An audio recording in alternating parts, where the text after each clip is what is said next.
When I first bought my ranch on the edge of a lake, I thought the biggest challenges I'd face would be weather, repairs, and the occasional wild animal. I never imagined that my real battle would be against the local HOA. From the start, they didn't like that I refused to join their little club. They kept sending letters, slapping fake fines on my gate, and harassing me at every turn. I ignored them because legally they had no jurisdiction over my property, but ignoring them only seemed to fan the flames. One morning, I woke up to the sound of chainsaws and shouting.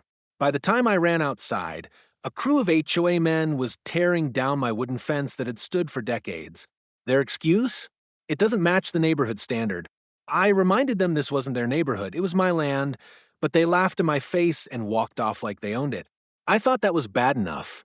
But just a week later, I returned home to find my barn reduced to a pile of ash. The smell of smoke lingered in the air, and the charred remains of what used to house my tools and livestock were still smoldering. My cameras caught enough to prove who did it. HOA goons with gas cans, led by none other than Karen, their president. That was the final straw. They wanted to fight, and I was done playing defense. What Karen and her cronies didn't realize was that every line of electricity that powered their multi-million-dollar mansions ran across my land. I owned the transformer, and I had the legal authority to shut it down. So I did. With one pull of the breaker, the HOA's glittering lights went out.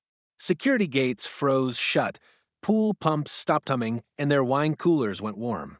The next morning, Karen stormed over, screaming that I couldn't do this.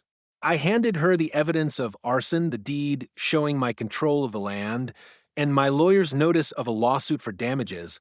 She paled when she realized she had picked a fight with someone who knew both the law and the land better than she ever would.